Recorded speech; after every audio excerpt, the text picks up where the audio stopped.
Whilst you can and should expect the top of video game sales charts to consist of some of the best titles available at the time, it's not always the case that the cream rises to the top. Thanks to the power of hype and name brand recognition, history has plenty of examples of games that sold gangbusters despite leaving a lot to be desired. I'm Si for WhatCulture.com, and here are 10 more video games that sold millions despite being terrible. Number 10, GoldenEye Rogue Agent. GoldenEye Rogue Agent just about manages to scrape into this list with 1 million copies sold across all formats, which is appropriate because just scraping by seems to have been the overriding ethos behind its creation. From 1999 to 2005, EA released one James Bond game a year. Given that rate of production, it was inevitable quality control would drop at some point, and with Rogue Agent it plummeted like Sean Bean at the end of the movie this game takes its title from. From the decision to name it after the most beloved 007 game of all time to the bland identikit levels populated by brain-dead henchmen, Rogue Agent bears all the hallmarks of a game churned out to make a quick profit. EA's tenure with the Bond franchise did occasionally lead to magic. Everything or Nothing is still an absolute joy to blast through, but there's no doubt that the company's decision to milk the 007 brand produced as much trash as treasure,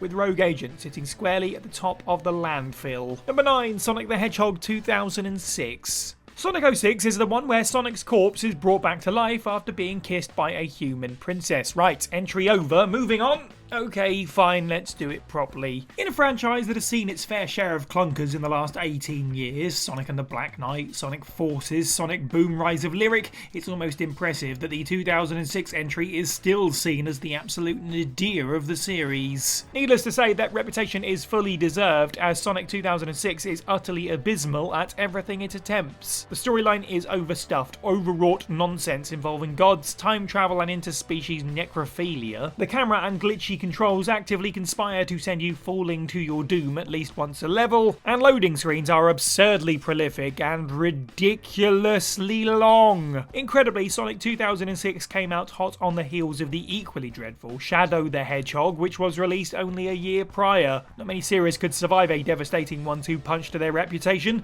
but such is the power of the blue blur that he's still going strong in 2023. Maybe that princess kiss really was magic. Number 8, Tomb Raider Angel of Darkness. Poor core design. While Sonic Team survived producing disaster after disaster, one bad game was all it took for Tomb Raider's original developers to collapse like a poorly built house of cards. To be fair to Core, they realised that the Tomb Raider formula had become increasingly stale over the past 5 entries, and so Angel of Darkness was meant to be a new direction for the franchise as a whole, but said new direction came perilously close to turning the franchise away from the promised land and straight to the island of irrelevancy. Putting it kindly, Angel of Darkness was a brave failure. None of the new features worked, the RPG mechanics were half-baked, the controls were an unsatisfying halfway house between the D-pad focused classic games and modern analog stick controls, and the stealth mechanics would have been risible in the early 90s, never mind 2003. Despite selling just under 3 million copies, Angel of Darkness's critical pasting meant that the franchise was passed on to Crystal Dynamics, who provided some impressive course correction with their own highly underrated Tomb Raider trilogy. Core design, meanwhile, were quietly shuttered a few years later. Number 7, Medal of Honor Warfighter. EA's series of World War II focused FPS games were hugely popular in the early noughties, with Frontline and Rising Sun combining to sell upwards of 15 million units. Unfortunately, in 2007, a Call of Duty shaped bomb fell from the sky and obliterated gamers' interest in EA's franchise. EA fought back with 2010's Medal of Honor, a modern warfare based reboot that shamelessly pilfered from Activision's juggernaut franchise. Medal of Honor's copying from Call of Duty's homework may have been brazen, but it clearly worked, as the reboot sold around 5 million copies. Unfortunately, EA failed to make lightning strike twice with the follow-up. Warfighter was a rushed mess of a game. The shooting felt weak and unsatisfying, the campaign was comfortably the worst in franchise history,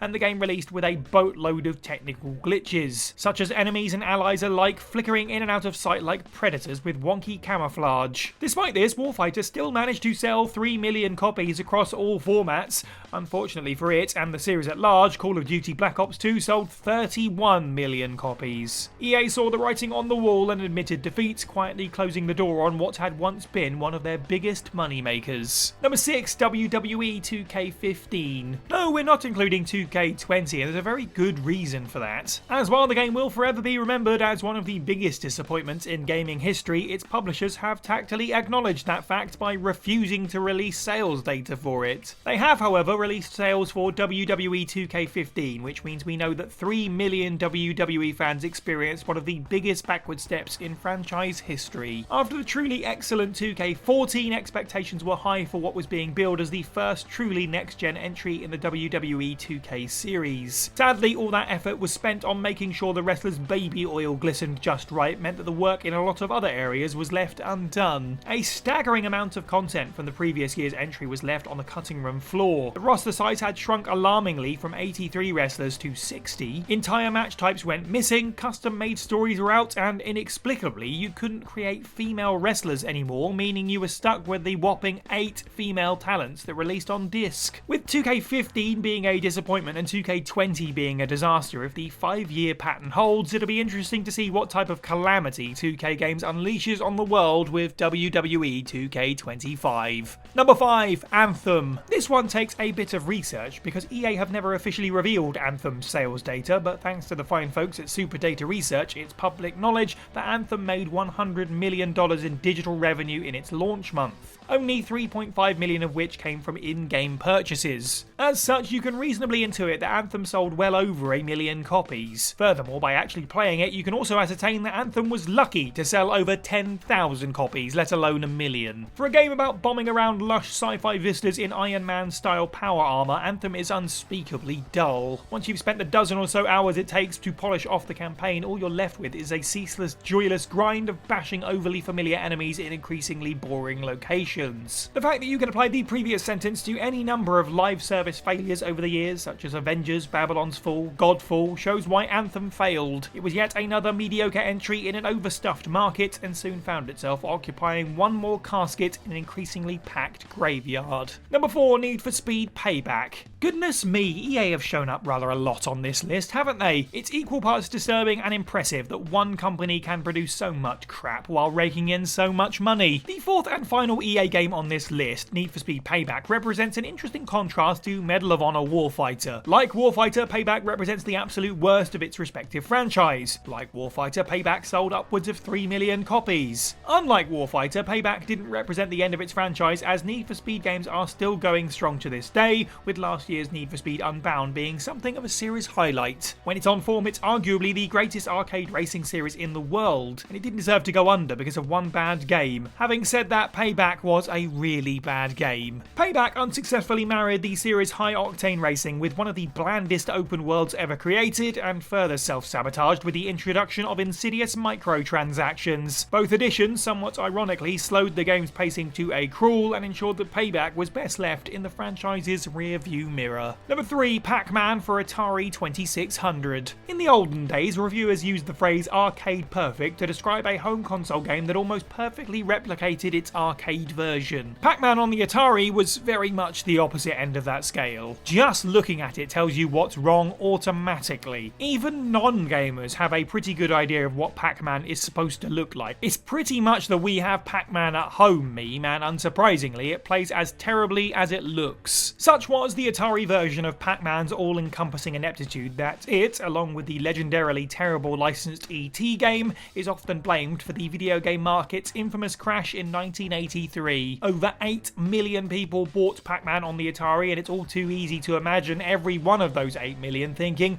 well, I'm not making that mistake again, before swearing off video games for good and finding something else to do with their time. Some games may have gotten their franchise cancelled, but Pac-Man is one of very few that almost caused the death of the entire industry in North America. Number 2, We Play. Sometime with a product, it's not about what you do, but how you market it. And in the case of We Play, it was less how you market it and more what you bundle it with. We Play sold close to a whopping 30 million units, not because of its quality, but because it came bundled with the Wiimote, the controller for Nintendo's hugely successful Wii console. Given that the Wii was at its best when you had as many friends and family members together as possible all swinging Wiimotes, you can see why We Play sold so well. A free game to go with a much needed extra controller, how bad could it be? Sadly and predictably, the answer to that question is very bad indeed. Wii Play wound up being a total waste of both the plastic it was printed on and of the 5 minutes Nintendo apparently spent developing it. A collection of half-baked mini-games that would be shamed by even the most basic free App Store download,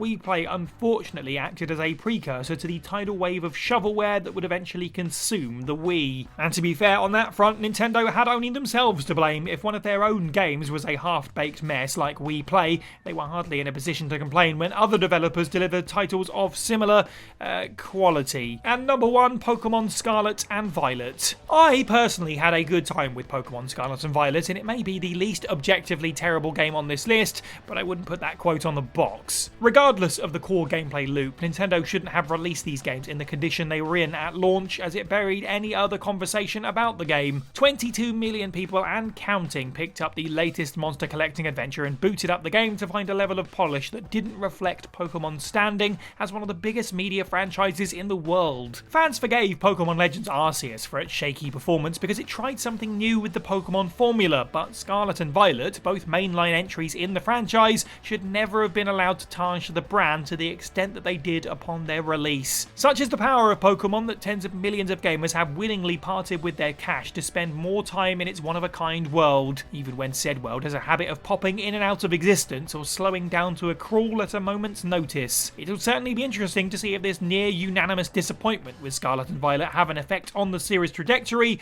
or if we'll be talking about the same thing all over again in a few years. There are a good number of things Nintendo and Game Freak can do to fix the Pokemon franchise, and in fact we put them all into a handy video for you. Click this to stay with us here at WhatCulture Gaming, otherwise leave a comment down below about more bad video games that sold really well, like this video, subscribe, head over to whatculture.com for more content every day. I've been Si for WhatCulture, and have a good week.